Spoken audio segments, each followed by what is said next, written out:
माफ कर दीजिए, खुदा के वास्ते मुझे माफ कर दीजिए। ये सब ड्रामा बंद कर और निकल यहाँ से। मुझे माफ कर दीजिए मेम साहब, मुझसे बहुत बड़ी गलती हो गई, मैं दोबारा नहीं करूंगी। आप जैसा बोलेंगी मैं वैसे ही करूंगी। बस खुदा के वास्ते मुझे फैक्ट्री में वापस रख लीजिए। ये सब तो कांड करने से पहले सोचना चाहिए था आसमा। मैं और क्या करती, मैं मजबूर थी, आप तो सब जानती है ना। मैं बहुत दिक्कत में हूँ। मैंने साफ साफ कहा ना, मेरे हाथ में कुछ नहीं है। और हाँ, यहाँ वापस मत आना कभी, समझी तू? मेम साहब खुदा के वास्ते मुझे काम से मत निकालिए मेम साहब। तुम लोग अंदर जाओ। मेम साहब खुदा के वास्ते मेम साहब।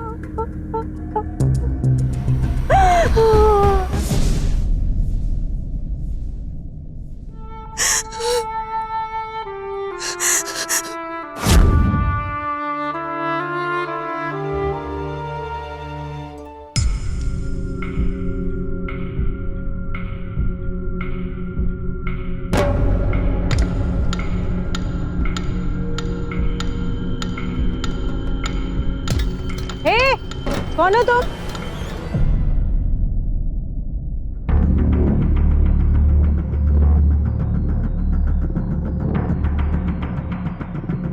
सुशीला।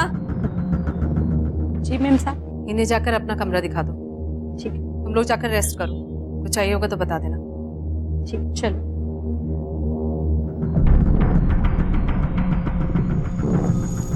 हेलो। हाँ, आ गई है वो दोनों। अब ये सेटिंग भी करके देखती हूँ। और प्लीज तुम किसी को कुछ मत बोलना, वरना प्रॉब्लम हो जाएगी। हाँ, मिलती हूँ 5 बजे वहीं।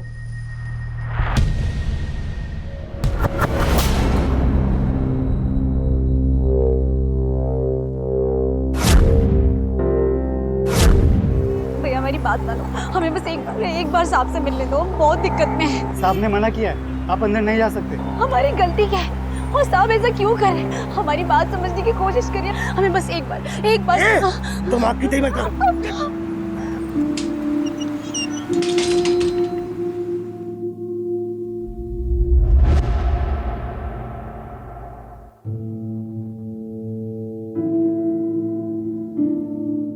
हम 21वीं सदी में पहुंच चुके हैं, लेकिन आज भी भारत और दूसरे विकासशील देश बेरोजगारी के अभिशाप से जूझ रहे हैं। एक तरफ बेरोजगारी और दूसरी तरफ महंगाई। ऐसे में अगर सहारा है तो सिर्फ एक अच्छी नौकरी का, और उसकी तलाश में एक आम आदमी दर दर भटकता है। और अगर कामयाबी मिल जाए तो वो उस नौकरी को अपनी जान से भी ज्यादा बचा कर रखता है। अगर किसी दिन उसकी एक छोटी सी गलती की वजह से वो नौकरी चली जाए तो क्या इस औरत के साथ भी ऐसा ही हुआ था? क्या उसने भी कोई गलती की थी, या फिर बात कुछ और ही थी?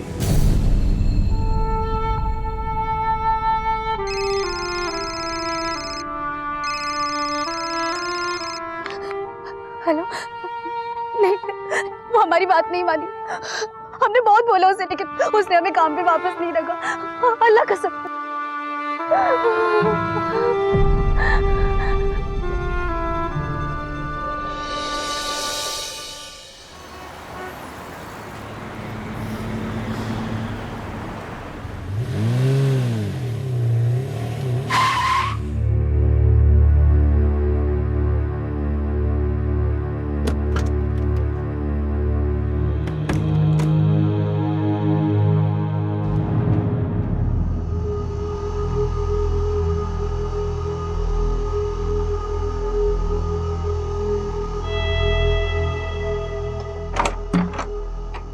हिंदू, मैनर्स भूल गए हो क्या तुम? बिना नॉक किए अंदर कैसे आ गए? शायद तुम भूल गई हो कि हम दोनों का बेडरूम है। ये नया नाटक क्या है? ये दोनों औरतें यहाँ पे क्यों आई है? अब क्या हुआ? क्या बात कर रहे हो? मॉम डैड प्लीज, अब आप लोग बस भी करोगे? आप लोग को पता है ना कि वो दोनों भी बाहर है। अरे बेटा तुम क्यों चिंता करती हो नमिता? तुम ये सब अपना डियरेस्ट डैडी पे छोड़ दो। ठीक है, छोड़ दिया, लेकिन पेट के चूहे तो नहीं छोड़ रहे ना? बहुत भूख लग रही है डैड, हम तीनों बाहर कहीं डिनर पे चले? हाँ चलते हैं।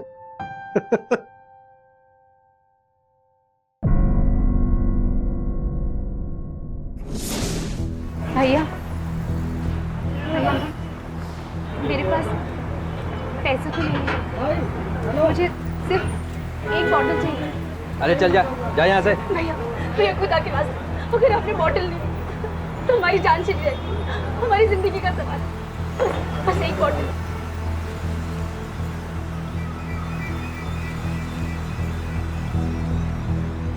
ये ले।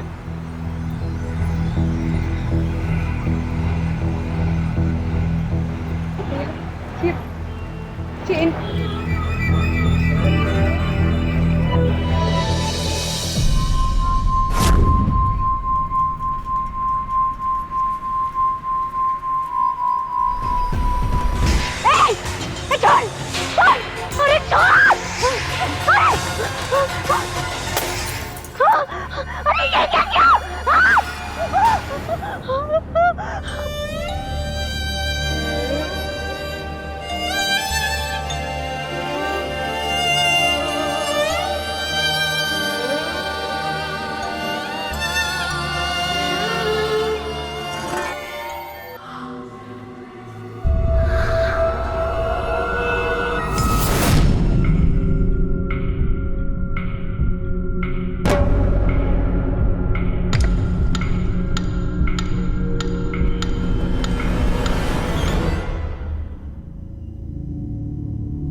क्या हुआ पिंकू? क्या हुआ?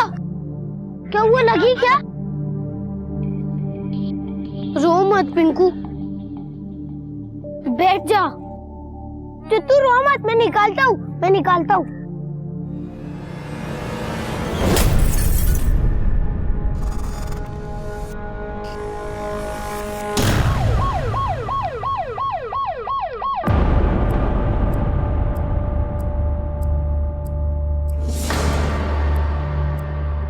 कांस्टेबल, तलाशी लो, आसपास कुछ मिलता है क्या?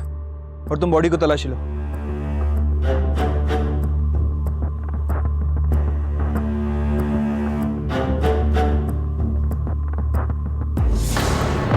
बेरोजगारी इंसान से वो काम करवाती है जिसकी उसने कल्पना भी नहीं की होती है। शायद उस औरत के साथ भी ऐसा ही हुआ था।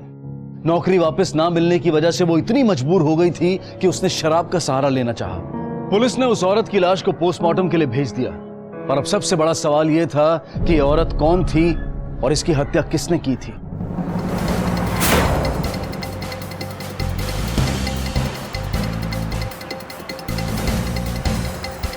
एक्सक्यूज मी, इसे जानते हैं? हाँ सर, ये तो कल मेरी दुकान पर आई थी। भैया हमको एक बॉटल दे दो। क्या हुआ इसे? आसमान अंसारी नाम है इसका। इसका मर्डर हो गया। कुछ पता है इसके बारे में? नहीं सर, इसे मैं नहीं जानता और नाम भी पहली बार सुन रहा हूँ। हाँ, कल ये मेरी दुकान पर आई थी शराब की बोतल लेने और कुछ डरी हुई थी। क्यों? देखने में शराबी लग रही थी। नहीं सर। थैंक यू सर, ये है विक्टिम का postmortem report. Sir, postmortem report. Victim के पेट में बड़ा घाव है बॉटल का और पूरी बॉडी पर छोटे छोटे स्ट्रगल के निशान। हाँ सर, और पुराने घाव भी हैं और सिगरेट के निशान तो जगह जगह हैं। मतलब इसके साथ बहुत सालों से बुरा बर्ताव हो रहा था। हाँ सर, वो शराब की दुकान का मालिक भी कह रहा था कि वो देखने में काफी डरी डरी लग रही थी। ये घबराई हुई थी और कुछ डरी हुई थी। सर, पोस्टमार्टम रिपोर्ट के हिसाब से उसकी बॉडी में अल्कोहल नहीं मिला है। सर, इसका मतलब ये हुआ कि मर्डर के 24 घंटे पहले तक उसने शराब को हाथ भी नहीं लगाया था। उसके फोन से कुछ मिला? नहीं सर, फोन पूरी तरह से टूट चुका था। मैंने उसके कॉल रिकॉर्ड्स मंगवाए, लेकिन सर एक टिकट मिला है दादरी का। दादरी? हो सकता है वो वहीं की रहने वाली हो। तुम दादरी जाओ और वहां की पुलिस से कांटेक्ट करो। उनकी मदद से तुम्हें इसके घर का पता मिल सकता है, क्योंकि दादरी बहुत छोटी सी जगह है। मुझे लग रहा है कि इस टिकट और उसके मर्डर में कोई ना कोई कनेक्शन तो है। Okay sir.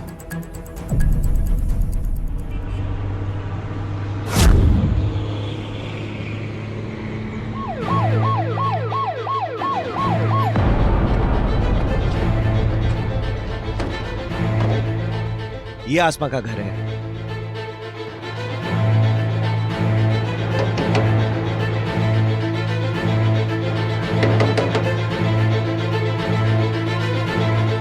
बेटा आसमान अंसारी का घर यही है? अरे कौन है? वो क्यों नहीं खोलती? क्यों नहीं खोली? तुम आसमा के पति हो? हाँ तो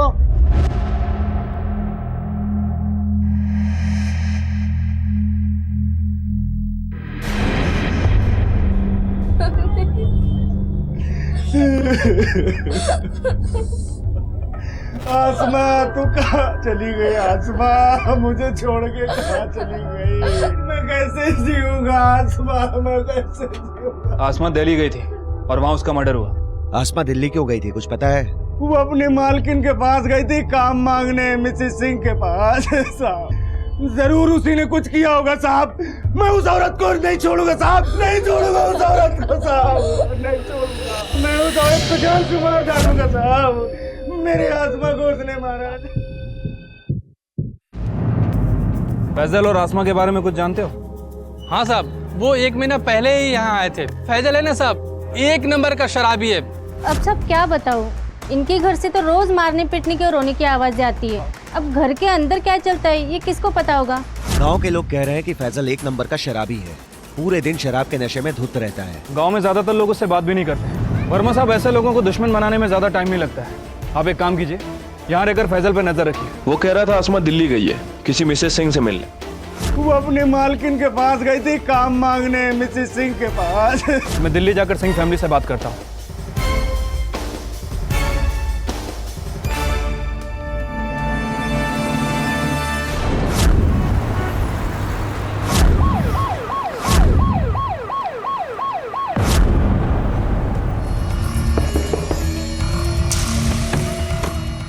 सिंह जी इसे जानती हैं?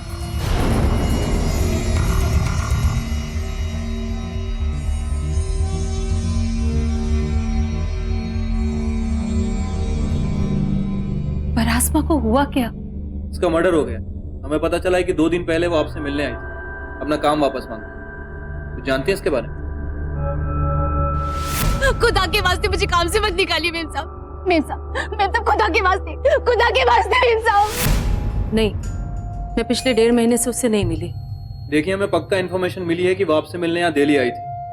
कुछ छुपा तो नहीं रही ना आपने? नहीं सर, अगर मैं उससे मिली होती तो मैं आपसे ये बात छिपाती क्यों?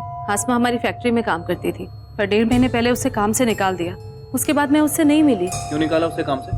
वो तो मुझे नहीं पता। किसे रखना है किसे निकालना मेरे हस्बैंड डिसाइड करते हैं। मैं सिर्फ मैन्युफैक्चरिंग संभालती हूँ। ठीक है, thank you.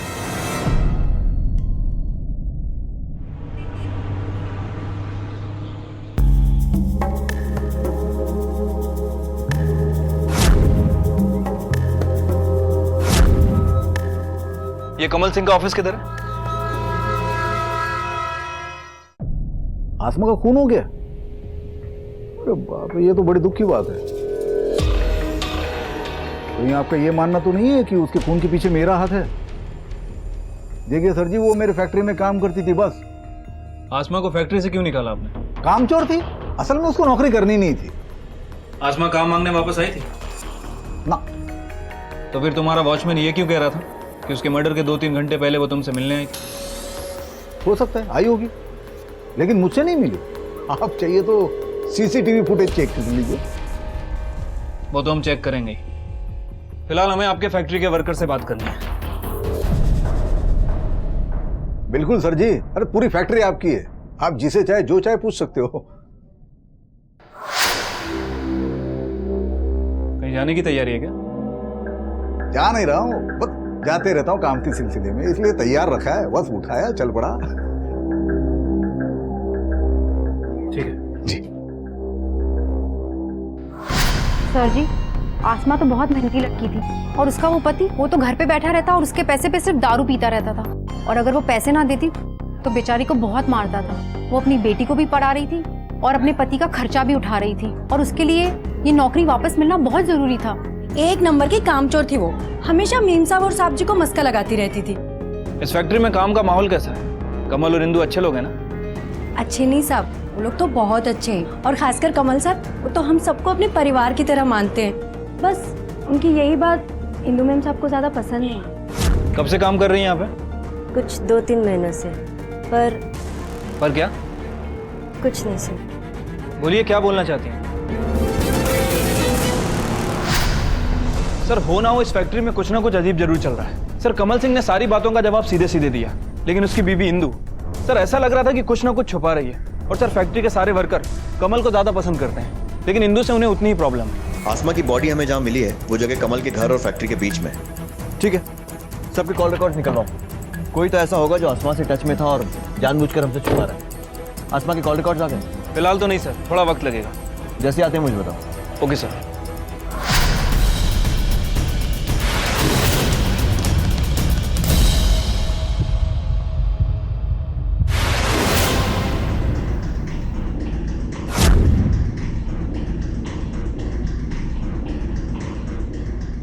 Switch off.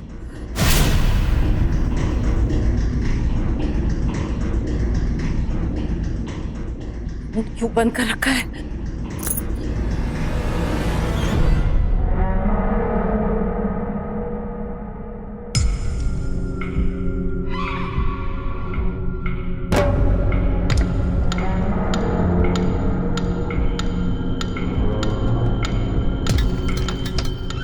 Please call मी, जरूरत है मुझे तुम्हारी।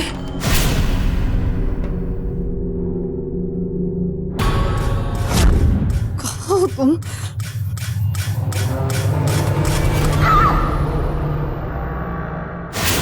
सर आसमा के फोन ट्रायंगुलेशन रिकॉर्ड के हिसाब से जिस दिन आसमा का मर्डर हुआ उस दिन सुबह वो इंदु सिंह के घर गई थी अपना काम वापस मांगने, और फिर वहां से फैक्ट्री, जैसा कि वॉचमैन ने हमें बताया। लेकिन सर उसके मर्डर के कुछ घंटे पहले उसने फैजल को कॉल किया था, और जब हमने फैजल से पूछताछ की तो उसने ऐसा कुछ नहीं बताया।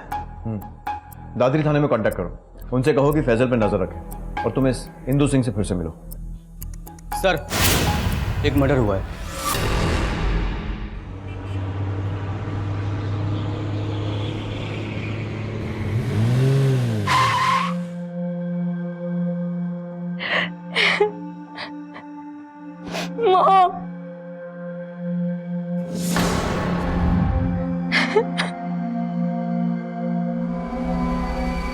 सच को चाहे जितना मर्जी छुपा लिया जाए, लेकिन एक ना एक दिन वो बाहर आ ही जाता है। और इंदु सिंह के झूठ का सच भी बाहर आ चुका था। पुलिस की तहकीकात से ऐसा लग रहा था कि आसमा अंसारी की मौत में शायद इंदु सिंह का हाथ था। लेकिन इससे पहले कि पुलिस उनसे कुछ पूछताछ कर पाती, किसी ने इंदु सिंह के घर में घुसकर उन्हें जान से मार दिया। एक और खून, एक और राज, एक और कातिल। वो क्या राज था जो इन दोनों के मर्डर्स के साथ दफन हो गया? क्या इंदु सिंह और आसमा के मर्डर्स के बीच में कोई कनेक्शन था? क्या जो दिखाई दे रहा था वो एक छलावा था या फिर सच का एक पहलू?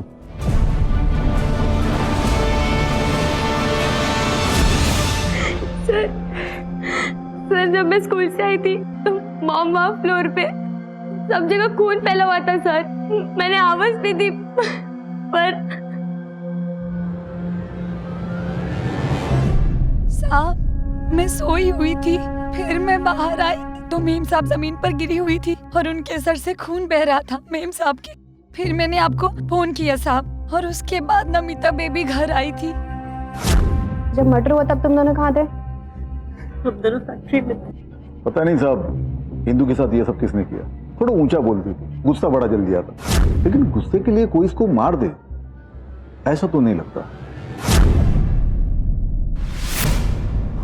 आसमा दादरी से दिल्ली आती है अपनी नौकरी वापस मांगने, इंदु सिंह से मिलती है, लेकिन इंदु हमसे ये बात छुपाती है। मैं पिछले 1.5 महीने से उससे नहीं मिली। फिर आसमा को कोई मार देता है और उसके 6 दिन के अंदर इंदु सिंह का मर्डर होता है उसके अपने घर में। पर जहाँ सोचने वाली बात यह है कि मर्डर वेपन इंदु सिंह की बॉडी के पास में ही मिला, मतलब कातिल ने ना तो उसे छुपाया ना ही अपने साथ ले गया। यानी कि वो या तो बहुत हड़बड़ी में था या फिर बहुत ही शातिर। सर मैंने मर्डर वेपन को फॉरेंसिक के लिए भेज दिया है, जल्दी रिपोर्ट आ जाएगी। सर एक बात तो कंफर्म है कि जिसने भी इंदु का मर्डर किया वो इससे काफी गुस्से में था, काफी बुरी तरह से सर पे वार किया गया। लेकिन लगता नहीं कि कातिल मर्डर करने के इरादे से घर में आया था, क्योंकि ना तो घर में कोई फोर्स एंट्री हुई है ना ही कुछ चोरी हुई है। ऐसा लगता है कि वो इंदु सिंह को बहुत अच्छे से जानता था। सर जिस दिन इंदु का मर्डर हुआ उस दिन सुनीता और हेमा ये दोनों फैक्ट्री में थी। सुशीला के बयान के मुताबिक वो घर में थी, अपने कमरे में सो रही थी। सर ऐसा कैसे हो सकता है? उसी घर में इंदु का मर्डर हो जाता और इसे पता भी नहीं चलता। सर कहीं ऐसा तो नहीं कि इस मर्डर में सुशीला भी इन्वॉल्व है? हो सकता है, लेकिन इसके अलावा और भी बहुत सारे लोग हैं जिनके पास मोटिव था इंदु सिंह का मर्डर करने का। आसमा का पति फैजल, या फिर फैक्ट्री का कोई वर्कर, या फिर सुनीता या हेमा। सर सुनीता और हेमा इन दोनों को इंदु ही अपने घर लेकर गई थी। सर ये दोनों ऐसा क्यों करेंगी? अजीब बात तो वही है कि फैक्ट्री के सिर्फ 2 ही वर्कर्स क्यों उसके घर में रह रहे थे। इन सब पे नजर रखो। पता करो कि ये कहाँ जाते हैं, किससे मिलते हैं। फैजल का फोटो लो और आसपास पूछताछ करो। और दादरी पुलिस स्टेशन में कहो कि पता करें कि फैजल इंदु सिंह के मर्डर के टाइम पर कहाँ था। Okay sir. हाँ सर, एक लड़के को देखा था, हाँ उनके दरवाजे पर खड़े होकर उनके घर को घूरता रहता था। मैंने एक दो बार पूछा भी, लेकिन वो भाग गया।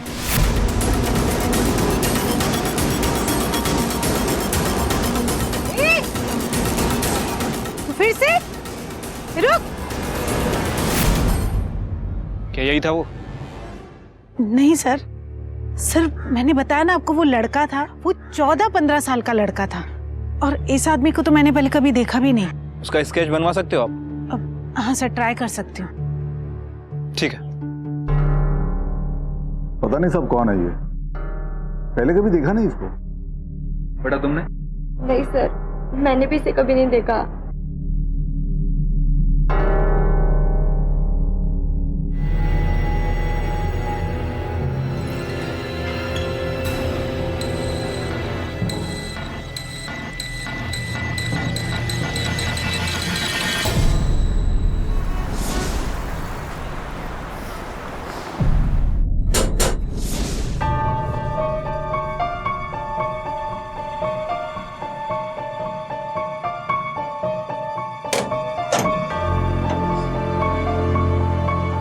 फैजल कहाँ है?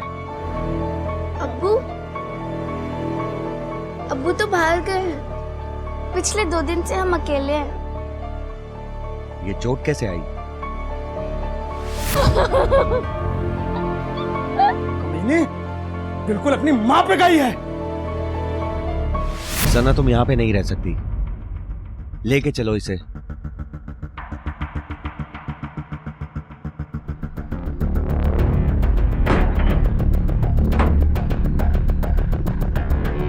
हेलो पवन, मैं वर्मा बोल रहा हूँ। फैजल 2 दिनों से गायब है और उसकी बेटी को भी नहीं पता है कि वो कहाँ है। मैं अपने खबरियों को उसके पीछे लगा देता हूँ। ठीक है वर्मा, आप मुझे अपडेट करते रहिएगा। Thank you sir. फैजल 2 दिन से लापता है सर। इसका मतलब ये हुआ कि इंदु सिंह के मर्डर का उसके पास मोटिव भी है और मौका भी। जहाँ हो सकता है कि फैजल दिल्ली आया हो, पता करो और उसके कॉल और ट्रायंगुलेशन रिकॉर्ड्स भी निकलवाओ। Okay sir. सर मुझे लग रहा है कि इस मर्डर में फैजल का ही हाथ है। जरूरी नहीं है। जहाँ विनीता ने उस लड़के को भी सिंह के घर के आसपास घूमते हुए देखा था। हो सकता है वो किसी फैक्ट्री वर्कर का बेटा हो। फैजल के साथ साथ इस लड़के के बारे में भी पता करो, स्पेशली इंदु सिंह के साथ इसका कनेक्शन। जहाँ ये केस जितना साफ दिख रहा है उतना है नहीं। कोई तो राज है जिससे अभी भी पर्दा उठना बाकी है।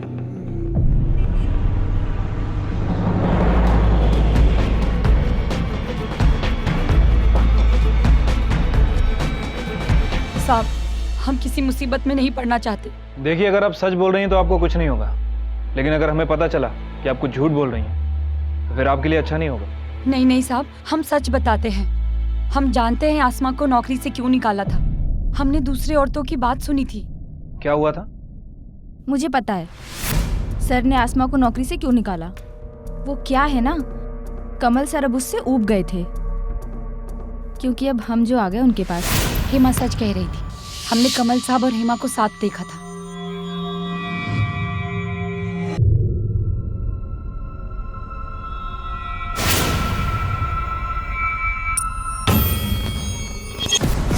हाँ साहब, ये तो सब औरतों को पता है इस फैक्ट्री में।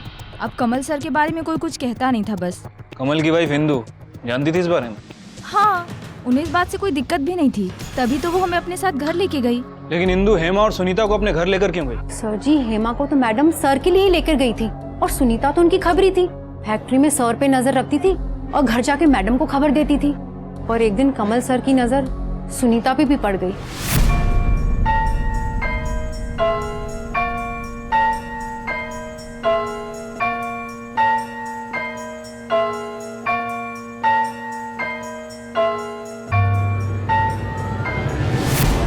सर, इस कमल सिंह ने अपनी फैक्ट्री को अय्याशी का अड्डा बना रखा है। लगभग हर फीमेल वर्कर के साथ उसका रिलेशन रहा है। और सर, आसमा को भी उसने इसलिए काम से निकाला क्योंकि वो उससे ऊब चुका था। इसका मतलब कहीं ये तो नहीं है कि आसमा ने इंदु को कमल की सच्चाई बताई, इंदु ने कमल को कन्फ्रंट किया हो और गुस्से में आकर कमल ने आसमा को मार दिया हो? नहीं सर, फैक्ट्री के वर्कर के हिसाब से इंदु इन सब चीजों के बारे में जानती थी। सर, हेमा जिसके साथ कमल का रिलेशन है और सुनीता जिसके साथ कमल रिलेशन बनाना चाहता है, इन दोनों को ही वो अपने घर ले आई थी। सर एक पत्नी अपने पति को अय्याशियों का बढ़ावा क्यों देगी? सर थोड़ा अजीब लगता है। जहाँ कई बार लोग अपनी शादी बचाने के लिए हर मुमकिन कोशिश करते हैं, फिर चाहे वो कितनी अजीब क्यों ना हो। लेकिन ये बातें कंफर्म करने के लिए हमें कमल सिंह से बात करनी पड़ेगी। कुछ तो है जो हम मिस कर रहे हैं, कुछ ऐसा जो इंदु और आसमा दोनों के मर्डर को कनेक्ट करता है। फैजल का कुछ पता चला? नहीं सर, उसका फोन स्विच ऑफ है, लेकिन मैंने खबरियों को अलर्ट कर दिया।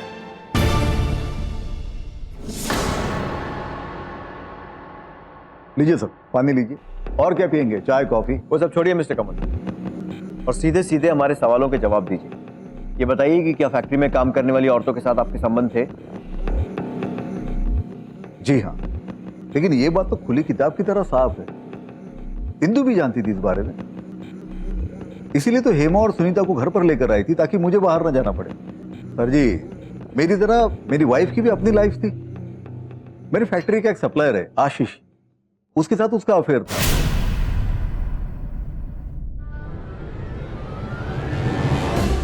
बेटा डरो मत, खुलकर बताओ, पापा मम्मी बहुत लड़ते थे? लड़ते थे सर, पर कपल्स के बीच लड़ाई होना तो नॉर्मल है ना। मॉम डैड की अपनी अपनी लाइफ थी, it's not a big deal. आजकल डिवोर्स होना या अलग होना कोई बड़ी बात नहीं है। फिर मॉम डैड इस शादी में सिर्फ मेरे लिए ही साथ में थे। जब भी डैड घर से बाहर जाते थे मैं उन्हें बहुत मिस करती थी, इसके लिए मॉम ने ये सब किया। डैड ज़्यादातर घर पे रहे और इसलिए मॉम हेमा और सुनीता को घर ले आई। दोनों पति पत्नी को एक दूसरे के जीने के अंदाज से कोई परेशानी नहीं थी, तो फिर इंदु सिंह का मर्डर किस कारण से हुआ था? और यह आशीष कौन था? क्या इंदु सिंह के मर्डर में उसका हाथ था? इस केस की शुरुआत हुई थी आसमा के मर्डर से, जो कमल की फैक्ट्री में एक वर्कर थी। पर इंदु सिंह के मर्डर के बाद अब ये एक डबल मर्डर केस में तब्दील हो चुका था। आखिर क्या कनेक्शन था फैक्ट्री की मालकिन और उसी फैक्ट्री के वर्कर के मर्डर के बीच? पुलिस पता कर रही थी, लेकिन अब तक की तहकीकात और सारे सबूत इशारा कर रहे थे फैजल की तरफ। पुलिस फैजल को ढूंढ रही थी और आखिरकार उन्हें फैजल के बारे में एक टिप मिली। अरे एक चाय देना भाई। अरे एक चाय दो यार, कब से मांग रहे हैं।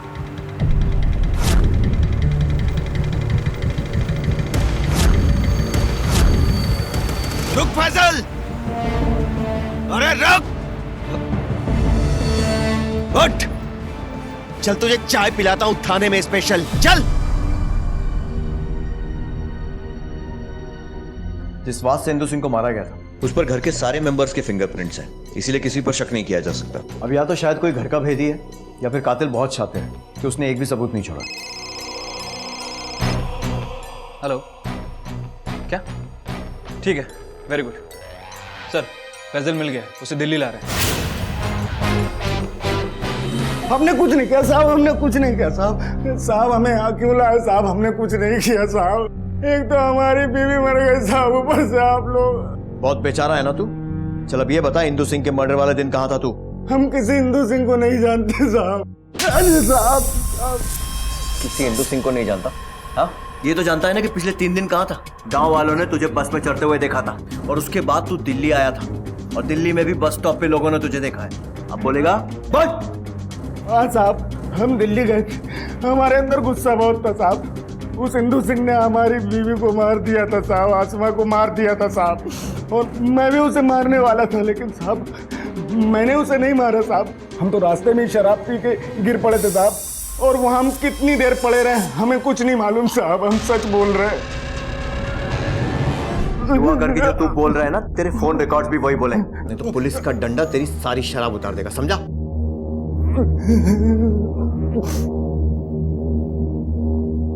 क्या लगता है?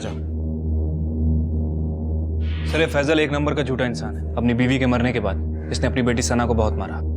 इसकी बातों पर भरोसा तो नहीं किया जा सकता। इसके दिल्ली आने से लेकर इंदु सिंह के मर्डर तक के इसके कॉल ट्रायंगुलेशन रिकॉर्ड्स निकलवाओ और इसका पूरा मूवमेंट ट्रैक करो, तभी पता चलेगा इसकी बातों में कितनी सच्चाई है। सर आशीष शर्मा आ गया है। भेजो केबिन में। जी सर।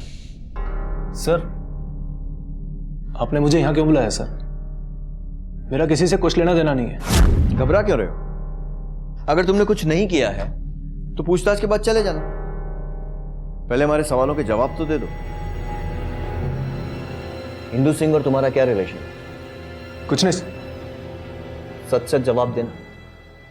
लॉकअप यहाँ पास में ही है। सर मैं बस उनकी फैक्ट्री में प्लास्टिक के पैकेट सप्लाई करने जाता था, बस वहीं उनसे पहचान हुई और हमारी दोस्ती हो गई। अगर ये शादी तुम बचाना चाहती तो रोज रोज फैक्ट्री के चक्कर काट के जासूसी करना बंद कर दो, समझी?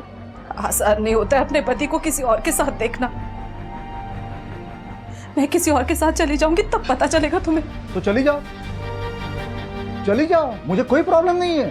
तुम अपनी लाइफ जियो, मुझे अपनी लाइफ जीने दो प्लीज। कमल,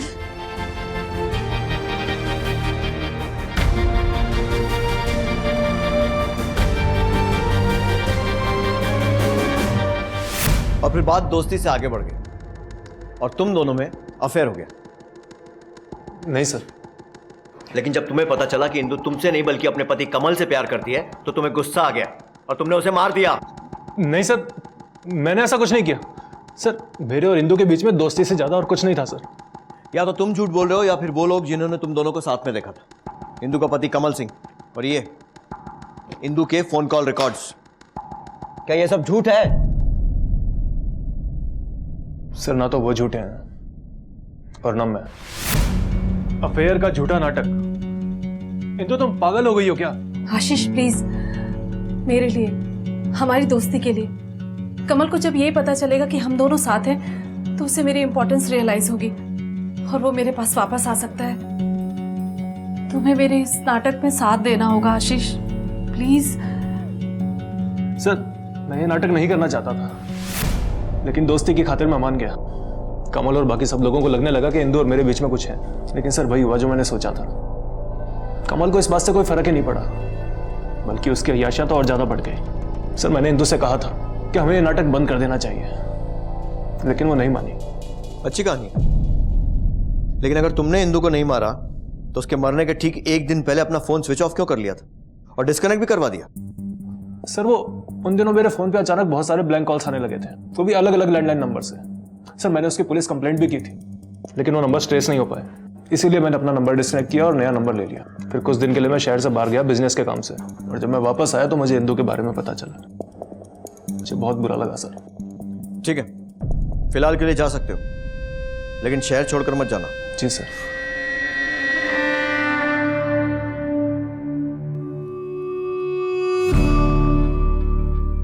जज की बातें सुनकर तो लग रहा है कि ये सच बोल रहा है।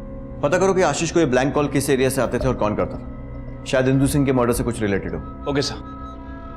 पुलिस के पास सस्पेक्ट्स की लंबी लिस्ट थी, लेकिन उनमें से एक के भी खिलाफ कोई ठोस सबूत नहीं था। इस कोहरे को हटाने के लिए पुलिस ने दोबारा पूछताछ शुरू की।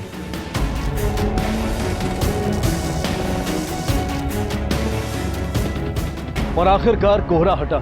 पूछताछ करने के बाद पुलिस को दो सुराग मिले और दोनों को फॉलो करने के बाद जो सच सामने आया वो बेहद चौंका देने वाला था। सर आशीष को जितने भी ब्लैंक कॉल आए थे वो एक ही एरिया के अलग अलग पीसीओ से किए गए थे। सर उनमें से एक पीसीओ के मालिक ने इस लड़के को पहचान लिया। सर ये वही लड़का है जो आशीष को बार बार कॉल कर रहा था। हमारी एक टीम उस एरिया में इस लड़के के बारे में पूछताछ कर रही है। सर उम्मीद है कुछ हाथ लगे। जहाँ आशीष और इस लड़के के बीच में जरूर कुछ हुआ होगा, शायद इंदु सिंह को लेकर। इसीलिए ये इंदु सिंह के घर के आसपास भी छुपा हुआ था। हो सकता है कि इंदु सिंह के मर्डर में इसका कुछ हाथ हो, लेकिन इसका मोटिव क्या हो सकता? और कहीं ऐसा तो नहीं है कि आसमा के खून से भी इसका कुछ लेना देना है? इन सारे सवालों के जवाब अब यही दे पाएगा। सना, क्या तुम्हारे अब्बू तुम्हारी अम्मी को मारते थे? हाँ साहब, रोज मारते थे। जब अम्मी की नौकरी चली गई तो अब्बू ने कहा कि जब तक नौकरी वापस ना आए घर ना आना, इसलिए अम्मी दिल्ली चली गई। ये कब की बात है? साहब अम्मी की मौत के एक दिन पहले। हम वहाँ वापस नहीं जाएंगे। उस आदमी ने काम के आड़ में हमारा गलत इस्तेमाल किया है और अब वो सना के साथ भी वही करेगा जो उसने मेरे साथ किया है। अब तू काम पे जाएगी। अगर मुझे शराब के लिए पैसे नहीं मिले तो तुझे जान से मार दूंगा और इसको बेच दूंगा, समझी तू? माफ कर दीजिए साहब, हमने आपको पहले कुछ नहीं बताया। हम बहुत डर गए थे। कोई बात नहीं बेटा, हम समझ सकते हैं। और जब हमने फैजल के फोन ट्रायंगुलेशन रिकॉर्ड को चेक किया तो पता चला कि जिस दिन इंदु सिंह का मर्डर हुआ था फैजल की लोकेशन वहां की नहीं थी, लेकिन जब आसमा का मर्डर हुआ फैजल की लोकेशन वहीं की थी। आसमा के नाखून में जो स्किन रेसिड्यू मिला है, हो सकता है वो फैजल का हो। फोरेंसिक रिपोर्ट आ गई? नहीं सर, शाम तक आ जाएगी। एक मिनट सर। हाँ वर्मा, ठीक है सर, फैजल की बेटी सना ने बताया है कि फैजल ने आसमा को जान से मारने की धमकी दी थी।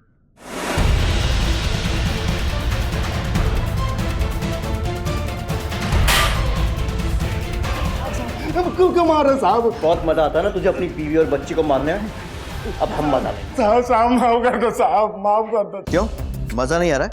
अभी आएगा, जब सिगरेट से जलाकर निशान बनाएंगे ना तो बहुत मजा आएगा। साहब मत मारो साहब, मत मारो साहब। देख, फोरेंसिक रिपोर्ट आने के पहले सब कुछ सच सच बता दे, वरना पूरी बॉडी पर इतने निशान बनाऊंगा सिगरेट से कि गिनती भूल जाएगा। चल बोल। साहब हम सच बोल रहे हैं, हमने कुछ नहीं किया साहब, माफ कर दो साहब। तू ऐसे नहीं बोलेगा ना? जा सर, एक सिगरेट और लाइटर लेकर आ। साहब रुको साहब, हम सब बता रहे हैं, सच बता रहे हैं साहब, सिगरेट से मत जलाना साहब। साहब आसमा ने हमसे कहा कि वो हमारे लिए शराब लेके आएगी और नौकरी भी करेगी, लेकिन वो साली। जबान संभाल के बात कर। साहब हम उसको मारना नहीं चाहते थे, लेकिन वो बोली उसे नौकरी नहीं मिल रही है, तो हमको बहुत गुस्सा आया साहब, हम उसके पीछे पीछे दिल्ली आए। छोड़ छोड़, अरे छोड़, अरे ये क्या किया?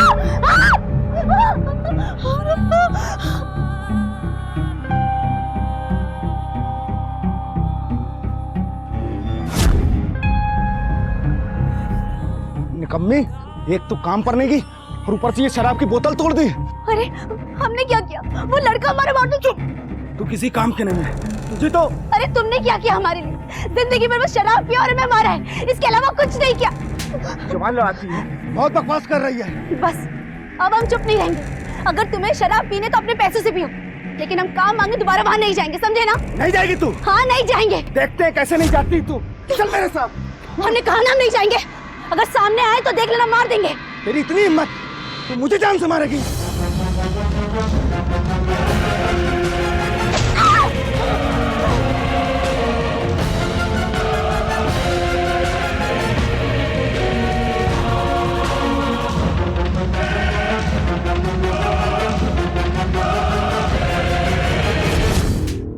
अब सीधे से ये बता कि इंदु सिंह का खून कैसे किया? साहब हमने इंदु सिंह को नहीं मारा है साहब, हम सच बोल रहे हैं साहब, हमने इंदु सिंह को नहीं मारा। जहाँ मुझे लगता है कि फैजल शायद सच बोल रहा है और इंदु सिंह का मर्डर किसी और ने ही किया है। उस लड़के के बारे में पता करो, एरिया को दोबारा छानो और खबरियों को एक्टिव करो। अब ये लड़का ही हमें सच तक पहुंचाएगा। ठीक से याद करके बताओ कि क्या पहना था उसने। कुछ अजीब बात नोटिस की तुमने? हाँ सर जी, एक बार वो स्कूल यूनिफॉर्म में आया था कॉल करने के लिए। क्या वो इतना डर क्यों रहा है? कुछ नहीं। सर उस लड़के का पता चल गया है, वो जीएस प्राइवेट स्कूल में पढ़ता है और सर स्कूल वालों ने कंफर्म किया है कि ये उन्हीं के स्कूल की यूनिफॉर्म है। तो पकड़ में आ ही गया तू। चल बोल, इंदु सिंह को क्यों मारा? सर मैंने किसी को नहीं मारा। देख, तुझे उसके घर के आसपास देखा गया, छुप छुप कर ताकाझाकी करता था ना, और आशीष को भी ब्लैंक कॉल्स तूने ही किए। छुपाने से अब कुछ नहीं होगा, सीधे से बता दे क्यों मारा उसे। सर मैं मानता हूँ मैं उन्हें मारने वाला था, पर फिर मैंने उन्हें नहीं मारा। चल ठीक है, मान लिया कि तूने नहीं मारा, लेकिन तू मारने वाला था। क्यों मारने वाला था? देख, जब तक तू खुलकर सारी बात नहीं बताएगा, तेरा विश्वास तो हम बिल्कुल नहीं करने वाले। चल बोल बोल।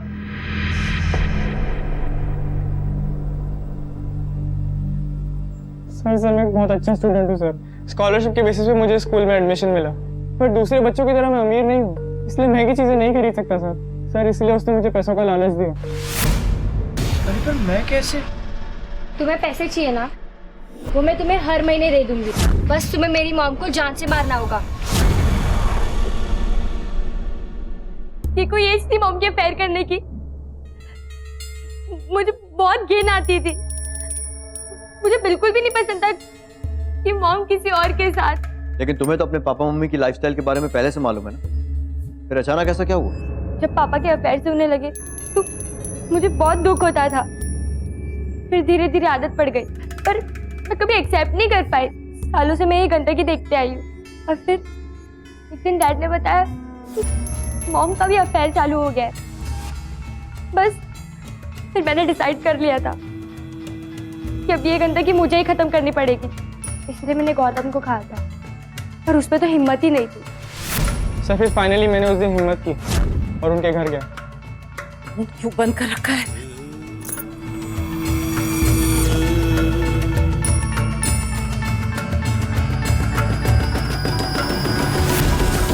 गौतम को मैंने कब से बोला हुआ था, पर वो कुछ कर ही नहीं रहा था, और मॉम ने भी सारी बेशर्मी की हदें पार कर दी थी। उस दिन जब मैं स्कूल से लौटी तो मॉम उस आशीष के लिए बेचैन हो रही थी। प्लीज कॉल मी, जरूरत है मुझे तुम्हारी। बस मुझसे ये सब देखा नहीं गया और मैंने गुस्से में आके मॉम को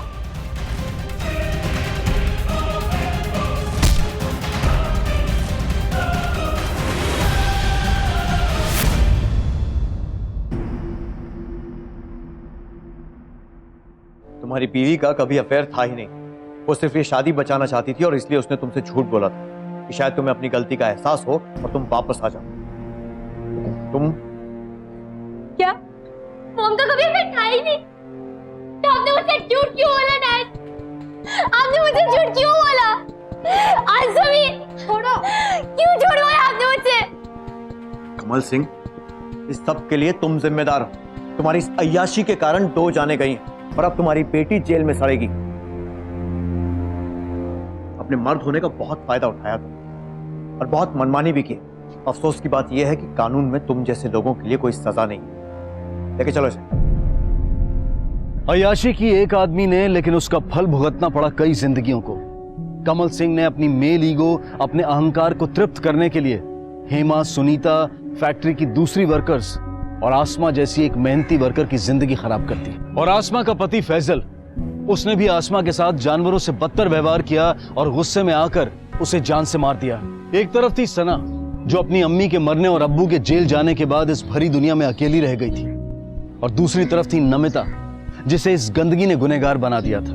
और ये सब सिर्फ इसलिए क्योंकि एक आदमी ने अपने मर्द होने का फायदा उठाया और न जाने कितनी ही जिंदगियों के साथ खिलवाड़ किया। अब मैं अनूप सोनी आपसे विदा लेता हूं। फिर मुलाकात होगी अगले एपिसोड में एक और चौंका देने वाले केस के साथ।